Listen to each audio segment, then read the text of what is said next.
ഗുങ്കുരിപ്യോ നമ. ഓം നമോ ഭഗവതേ വാസുദേവായ. ഓം നമോ നാരായണായ. നാരായണീയം ദശകം 82 ശ്ലോകം 9-10. പീതാംബരം കരവിരാജിത ശംഖചക്രകൗമോദഗീ സരസിജം കരുണാസമുദ്രം രാധാസഹായമതിസുന്ദരമന്ദഹാസം വാതാലേശമനിശം ഹൃദി ഭാവയാമി. ശ്ലോകം 9. മുഖസ്തവ ചക്രം വരുണമജയോ നന്ദഹരണേ യമം ബാലാനീതൗ ദേവദഹനപാനേ അനിലസഹം വിധിം വത്സസ്തേയേ ഗിരിശമിഹ ബാണസ്യ സമരേ വിഭോ വിശ്വോത്കർഷി തദയമവതാരോ ജയതിരേ. അന്വയം അർത്ഥം. വിഭോ പ്രഭു, ശക്രം താവത് ഇന്ദ്രനെയാകട്ടെ, മുഹു പലവട്ടം, അജയ അങ്ങ് ജയിച്ചു, നന്ദഹരനെ നന്ദഗോപനെ അപഹരിച്ചപ്പോൾ, വരുണം വരുണനെയും, ബാലനീതോ ഗുരുപുത്രനെ കൊണ്ടുവന്നപ്പോൾ, യമം യമനെയും, ദേവദഹനപാനെ കാട്ടുതീ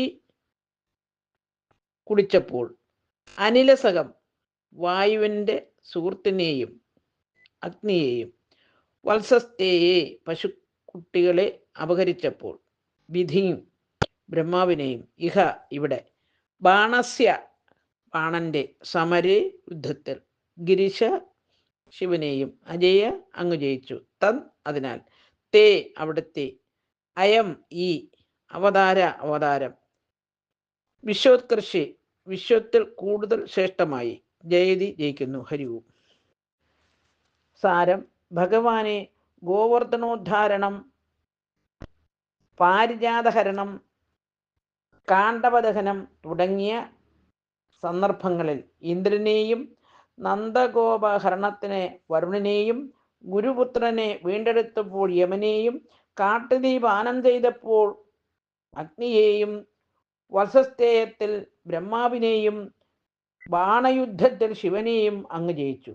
അങ്ങനെ അവതാരങ്ങളിൽ എല്ലാറ്റിലും വെച്ച് കൃഷ്ണാവതാരത്തിന് മേന്മയുണ്ടായി. ഹരിവും.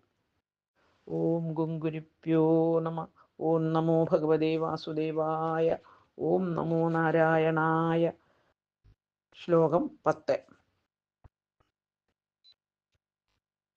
ദിജരുഷാകൃകാലസമബുന്ധരം നൃഗനൃപം ത്രിദിവാലയമാപയൻ നിജജനേ ദിജഭക്തിം അനുത്തമാം ഉപദിശൻ പവനേശ്വര ഭാഗിമാം. അന്വയം അർത്ഥം.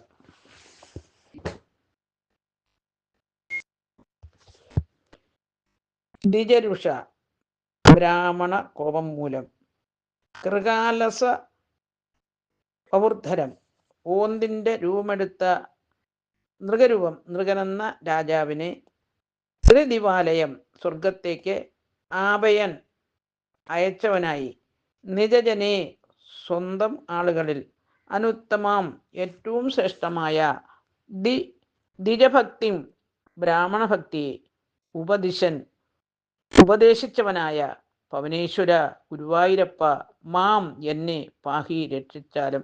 സർവത്ര ഗോവിന്ദനാമ സങ്കീർത്തനം. ഗോവിന്ദ ഗോവിന്ദ. സാരം. ദാനം ചെയ്ത പശുവിനെ വീണ്ടും മറ്റൊരാൾക്ക് നൽകിയതിനാൽ കോപിച്ച ബ്രാഹ്മണൻ നൃഗനെന്ന രാജാവിനെ ഓന്തായിത്തീരട്ടെ എന്ന് ശപിച്ചു. ഭഗവാന്റെ കരസ്പർശമേറ്റപ്പോൾ ശാപമോക്ഷം കിട്ടി നൃഗനെ ഭഗവാൻ സ്വർഗത്തിലേക്ക് അയച്ചു. തുടർന്ന് ബ്രാഹ്മണഭക്തിയുടെ മേന്മ സ്വന്തം രാജാക്കന്മാർക്ക് പറഞ്ഞുകൊടുത്ത് ഗുരുവായൂരപ്പ ഭക്തൻ